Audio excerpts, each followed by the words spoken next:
ರಾಜ್ಯಪಾಲರ ಭಾಷಣಕ್ಕೆ ವಂದನಾ ನಿರ್ಣಯ ಅಂತ ತಾವು ಸೆಕ್ರೆಟರಿ ಮುಖಾಂತರ ಘೋಷಣೆಯನ್ನ ಮಾಡಿದ್ದೀರಾ.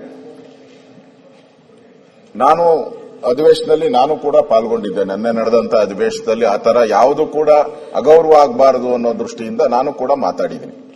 ಆದರೆ ಇವತ್ತು ಇಡೀ ಕರ್ನಾಟಕದ ಮಾಧ್ಯಮದಲ್ಲಿ ರಾಜ್ಯಪಾಲರಿಗೆ ಅಗೌರವ ಮಾಡಿ ಅವಮಾನ ಮಾಡಿರ್ತಕ್ಕಂಥ ಘಟನೆಗಳನ್ನ ನಾವು ನೋಡ್ತಾ ಇದ್ದೀವಿ.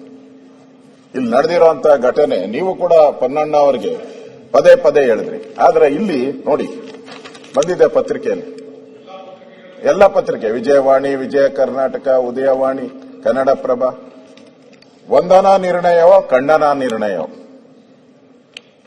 ಚರ್ಚೆಯ ನೆಪದಲ್ಲಿ ರಾಜ್ಯಪಾಲರಿಗೆ ಅವಮಾನ. ಏನು ಈಗ ನಾವು ಮರ್ಯಾದೆ ಇರುವಂತ ಒಂದು ಸದನದಲ್ಲಿ ನಾವು ಕೂತಿದ್ದೀರಿ, ನಮ್ಗೆ ಗೌರವ ಇದೆ. ಈ ತರ ನೀವು ಆ ಸದನದ ಮುಖ್ಯಸ್ಥರಾಗಿದ್ದೀರಾ. ಇಷ್ಟಾದ್ಮೇಲೂ ಕೂಡ ಇವರು ಮಾತಾಡಿರೋದು ಇವತ್ತು ಪತ್ರಿಕೆಗೆ ಬಂದು ಇಲ್ಲಿ ಏನ್ ಮಾತಾಡಿದ್ದಾರೆ ಅದು ಇಲ್ಲಿ ರೆಕಾರ್ಡ್ ಅಲ್ಲಿ ಹೋಗಿದೆ. ಆದ್ರೆ ಪತ್ರಿಕೆಯಲ್ಲಿ ಮಾಧ್ಯಮದಲ್ಲಿ ಬಂದಿರತಕ್ಕಂಥದ್ದು ಇಡೀ ರಾಜ್ಯದ ಜನರ ಗಮನಕ್ಕೆ ಬಂದಿದೆ. ರಾಜ್ಯಪಾಲರನ್ನ ನಾವು ಏನಂತ ಕರಿತೀರಿ? ನಾವು ಮೊದಲ ಪ್ರಜೆ ಅಂತ ಕರಿತೀರಿ. ರಾಜ್ಯಪಾಲರನ್ನ ಮೊದಲ ಪ್ರಜೆ ಅಂತ ಕರಿತೀರಿ. ಅವ್ರಿಗೆ ನೀವು ಈ ರೀತಿ ಗೌರವ ಕೊಡೋದಾದ್ರೆ ಏನು ಬೆಲೆ ಇರ್ತದೆ ಅಧ್ಯಕ್ಷರೇ? ಇಲ್ಲಿ ನೋಡಿ, ಅದೇ ರೀತಿ ಖಂಡನಾ ಭಾಷಣಕ್ಕೆ ವಂದನಾ ನಿರ್ಣಯ ಸಾಧ್ಯವೇ ಅಂತ ಹಾಕಿದ್ದಾರೆ. ನಾವು ಇಷ್ಟೆಲ್ಲ ಹೇಳಿ ನೀವು ಅನುಮೋದನೆ ಕೊಟ್ಟ ಮೇಲೂ ಕೂಡ ಬಂದಿದೆ ಪತ್ರಿಕೆಯಲ್ಲಿ. ನಾವು ಮಾತಾಡಿರತ್ತಾನೆ ಅವರು ಬರ್ದಿರೋದು, ಅವ್ರೇನು ಸುಮ್ಮನೆ ಬರ್ದಿರಲ್ಲ. ನೀವು ಮಾತಾಡಿದ್ದೀರಾ, ಬರ್ದಿದ್ದೀರಾ. ಅಧ್ಯಕ್ಷರ, ಇನ್ನ ಅದಕ್ಕಿಂತ ಆಘಾತಕಾರಿ ಅಂತ ಹೇಳಿದ್ರೆ ನಾನು ಒಂದು ಪದನ ನಿಮ್ಗೆ ಓದ್ತೀನಿ. ನೀವು ಪತ್ರಿಕೆಯಲ್ಲಿ ಬಂದಿರೋದು, ಎಲ್ಲ ಪತ್ರಿಕೆಯಲ್ಲಿ ಬಂದಿದೆ, ನಾನು ಹೇಳ್ತಾ ಇದ್ದೀನಿ.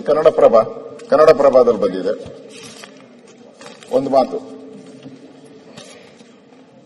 ರಾಜ್ಯಪಾಲರು ಪನ್ನಣ್ಣ ಅವರು ಮಾತಾಡಿರೋದು, ಗವರ್ನರ್ ನಡೆ ಆತಂಕಕಾರಿ.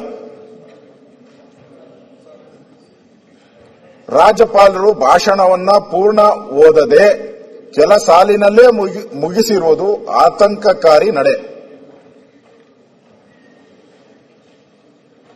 ರಾಜ್ಯಪಾಲರು ಜೈ ಸಂವಿಧಾನ ಕೂಡ ಹೇಳಿಲ್ಲ. ರಾಜ್ಯಪಾಲರು ಸಂವಿಧಾನದ ಜವಾಬ್ದಾರಿ ನಿಭಾಯಿಸಿಲ್ಲ. ರಾಜ್ಯ ಸರ್ಕಾರದ ಸಾಧನೆ, ಮುಂದಿನ ಹಾದಿ ಬಗ್ಗೆ ಓದಿಲ್ಲ.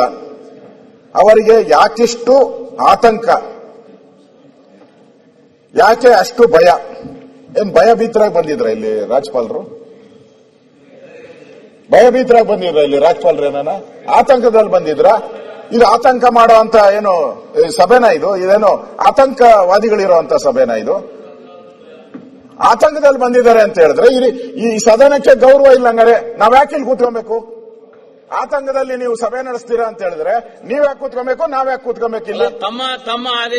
ಪತ್ರಿಕೆಯಲ್ಲಿ ಬಂದಿರುವಂತದ್ದು ನಡೆದಿರೋ ಘಟನೆನ ಬಗ್ಗೆ ಬರೆದಿದ್ದಾರೆ. ಆತಂಕ, ಭಯ ಬೀಳೋ ವಾತಾವರಣ ಇದ್ರೆ ನೀವು ಗವರ್ನರ್ನ ಯಾಕೆ ಇಲ್ಲಿ ಕರೆಸ್ತೀರಾ? ನೀವು ಆ ಭಯದ ವಾತಾವರಣ ಸೃಷ್ಟಿ ಮಾಡಿದವರು ಯಾರು? ನೀವು ತಾನೇ ಸೃಷ್ಟಿ ಮಾಡಿರೋದು. ಒಂದು ಸರ್ಕಾರ ಬದುಕಿರುವಂತ ಸರ್ಕಾರ ಈ ತರ ಬಂದ ಮೇಲೆ ಅವ್ರಿಗೆ ಅವಮಾನ ಅನ್ಸಲ್ಲ ಸರ್ಕಾರಕ್ಕೆ? ಗವರ್ನರ್ನ ಕರ್ಕೊಂಡ್ಬರೋದು, ಕರ್ಕೊಂಡು ಹೋಗೋದು ಅವ್ರ ಜವಾಬ್ದಾರಿ. ಈ ಪತ್ರಿಕೆಯಲ್ಲಿ ಹಿಂಗ್ ಬಂದ ಮೇಲೂ ಕೂಡ ಈ ಸದನದಲ್ಲಿ ಒಳ್ಳೆ ನಡವಳಿಕೆ ನಡೆದಿದೆ ಅಂತ ಹೇಳಕ್ ಸಾಧ್ಯನಾ ನೀವು?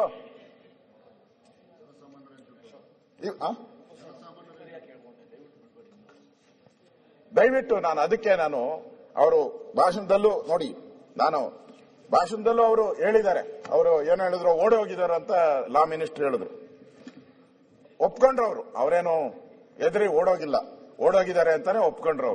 ಅವರು ಕ್ಲಿಯರ್ ಆಗಿ ವಿಧಾನಸಭಾ ಸನ್ಮಾನ್ಯ ಸಭಾಪತಿಗಳೇ, ಸಭಾಧ್ಯಕ್ಷರೇ, ಮುಖ್ಯಮಂತ್ರಿಗಳೇ, ಉಪಮುಖ್ಯಮಂತ್ರಿಗಳೇ, ಪ್ರತಿಪಕ್ಷದ ಗೌರವಾನ್ವಿತ ನಾಯಕರುಗಳೇ, ನಾವೆದ್ದಾಗ ಪ್ರತಿಯೊಂದು ಬರಿತಾ ಇದ್ರಿ, ಪರಿಷತ್ ನಾಯಕರೇ, ಇವೆಲ್ಲ ಅದನ್ನು ತೆಗೆದು ಬಿಡಿ, ಪರವಾಗಿಲ್ಲ. ರಾಜ್ಯದ ವಿಧಾನಮಂಡಲ ಜಂಟಿ ಅಧಿವೇಶನಕ್ಕೆ ತಮಗೆಲ್ಲರಿಗೂ ಹೃತ್ಪೂರ್ವಕ ಸ್ವಾಗತ, ಅಭಿನಂದನೆ. ನನಗೆ ಸಂತೋಷ ಆಗ್ತಾ ಇದೆ ನಾನು ಇಲ್ಲಿ ಬಂದಿರುವಂತದ್ದು. ನನ್ನ ಸರ್ಕಾರದ ಅಭಿವೃದ್ಧಿ ಬಗ್ಗೆ, ರಾಜ್ಯದ ಆರ್ಥಿಕ ಪರಿಸ್ಥಿತಿಯನ್ನ ದ್ವಿಗುಣ ಮಾಡುವಂತಹ ಸಂದರ್ಭದಲ್ಲಿ ನನ್ನ ಸರ್ಕಾರ ಕೆಲಸ ಮಾಡ್ತಾ ಇದೆ ಅಂತ ಹೇಳಿ ಅವರು ಜೈ ಹಿಂದ್ ಅಂತ ಹೇಳ್ಬಿಟ್ಟು ಹೋದ್ರು. ಇಷ್ಟೆಲ್ಲ ಹೇಳಿದ ಮೇಲೂ ಕೂಡ ನೀವು ಓದಿಲ್ಲ ಅಂತ ಅಗೌರವ ಮಾಡ್ತಕ್ಕಂಥದ್ದು ಮುಖ್ಯಮಂತ್ರಿಗಳು ಹೊರಗಡೆ ಒಂದು ಹೇಳೋದು ಅಗೌರವ ಮಾಡಿದ್ದಾರೆ, ಸಂವಿಧಾನಕ್ಕೆ ಅಪಚಾರ, ಹಾಗೆ ಹೀಗೆ ಅಂತ ಹೇಳೋದು. ಇಲ್ಲಿ ಬಂದಾಗ ಇಲ್ಲ ಕರೆಕ್ಟ್ ಆಗಿ ಹೇಳಿದೆ, ಲೇ ಮಾಡಿದೆ, ಅದು ಒಪ್ಕೊಂಡಿದ್ದೀರಿ, ನಾವು ಅದ್ರ ಮೇಲೆ ಚರ್ಚೆ ಮಾಡಬಹುದು. ಈ ಡಬಲ್ ಸ್ಟ್ಯಾಂಡರ್ಡ್. ಇಲ್ಲಿ ರಾಜ್ಯಪಾಲರು ಏನ್ ತಪ್ಪು ಮಾಡಿದ್ದಾರೆ ಅಂತ ನೀವು ಅವ್ರ ಮೇಲೆ ಇಷ್ಟ ಅಗೌರವವನ್ನು ಮಾಡಿದ್ದೀರಾ? ಇಷ್ಟೆಲ್ಲ ಪತ್ರಿಕೆಯಲ್ಲಿ ಬಂದ ಮೇಲೂ ಕೂಡ ವಂದನಾ ನೀನು ಖಂಡನ ಅಂತ ರಾಜ್ಯಪಾಲರಿಗೆ ಅವಮಾನ ಮಾಡ್ತಾ ಇದ್ದೀರಲ್ಲ, ಎಲ್ಲ ಪತ್ರಿಕೆಯಲ್ಲಿ ಬಂದಿದೆಯಲ್ಲ. ಇದಕ್ಕೆ ಸರ್ಕಾರ ಏನ್ ಹೇಳ್ತೈತೆ? ಇದು ಸರಿನಾ? ಇದು ಅಂದ್ರೆ ನೀವು ಪದೇ ಪದೇ ನನಗೆ ಅನ್ಸೋ ಪ್ರಕಾರ ಮೊನ್ನೆ RCB ನಡೆದಾಗ, RCB ನಡೀತಿಲ್ಲಿ ಗವರ್ನರ್ ಅವ್ರು ಬಂದ್ರು, ಕರ್ಕೊಂಬಂದ್ರಿ, ನೀವೇ ಕರ್ಕೊಂಬಂದ್ರಿ. ಏನ್ ಪ್ರೋಟೋಕಾಲ್ ಮೇಂಟೈನ್ ಮಾಡಿದ್ರ ಗವರ್ನರ್ದು? ಗವರ್ನರ್ ಬಂದಾಗ ವೇದಿಕೆ ಮೇಲೆ ಎಷ್ಟು ಜನ ಇರಬೇಕು ಅನ್ನೋದು ಮೊದಲೇ ಆಗ್ಬೇಕು. ರಾಷ್ಟ್ರಪತಿ ಗವರ್ನರ್ ಬಂದಾಗ ವೇದಿಕೆ ಮೇಲೆ ಏನಿರಬೇಕು, ಎಷ್ಟು ಜನ ಇರಬೇಕು, ಮೊದಲೇ ಅದಕ್ಕೆ ಅನುಮತಿ ತಗೊಬೇಕು. ಏನೂ ಇಲ್ಲ, 100 ಜನ ಬಂದ್ಬಿಟ್ರಿ. ಗವರ್ನರ್ ಮುಂದೆ ಇರೋಂತ ಗವರ್ನರ್ ಮುಂದೆ ಅವ್ರ ಕಾರ್ಗೆ ಮಾತ್ರ ಒಂದು ಲೋಗೋ ಇರ್ತದೆ, ಅಶೋಕ ಸ್ತಂಭದ ಒಂದು ಲೋಗೋ ಇರ್ತದೆ. ಗವರ್ನರ್ ಕಾರ್ಗೆ ಮಾತ್ರ ಇರೋದು, ರಾಷ್ಟ್ರಪತಿಗಳ ಕಾರ್ಗೆ ಮಾತ್ರ ಇರೋದು. ಮುಖ್ಯಮಂತ್ರಿಗಿರಲ್ಲ, ಮಂತ್ರಿಗಿರಲ್ಲ, ನಮಗಿರಲ್ಲ. ನೀವು ಅಂತ ಸಂದರ್ಭದಲ್ಲಿ ನೀವು ಗವರ್ನರ್ನ ಕರ್ಕೊಂಬಂದು ಅಲ್ಲಿ ಕೂತರಿಸ್ಬಿಟ್ಟು ಅವ್ರ ಮುಂದೆ ರಾಯಲ್ ಚಾಲೆಂಜ್ ವಿಸ್ಕಿದು ಇಟ್ಬಿಡ್ತೀರಾ ನೀವು? ರೆಗ್ಯುಲರ್ ಅಫೆಂಡರ್ ಈ ಸರ್ಕಾರ, ರೆಗ್ಯುಲರ್. ಈ ನಮ್ಮ ಪೊಲೀಸ್ ಇಲಾಖೆಯಲ್ಲಿ ಹೇಳ್ತಾರೆ, ಪದೇ ಪದೇ ಕಳ್ತನ ಮಾಡ್ತಾರಲ್ಲ ಅವನ್ನ ರೆಗ್ಯುಲರ್ ಅಫೆಂಡರ್ ಅಂತಾರೆ, ಅಬಿಚುವಲ್ ಅಫೆಂಡರ್. ಸರ್ಕಾರ ಹಿಂಗೆ ಗವರ್ನರ್ನ ಕರೆದು ಅಲ್ಲಿ ಅವಮಾನ ಮಾಡಿದ್ರಿ, ಗವರ್ನರ್ನ ಕರೆದು ಇಲ್ಲಿ ಅವಮಾನ ಮಾಡ್ತಾ ಇದ್ದೀರಾ. ಏನ್ ಅರ್ಥ ಇದರಲ್ಲಿ?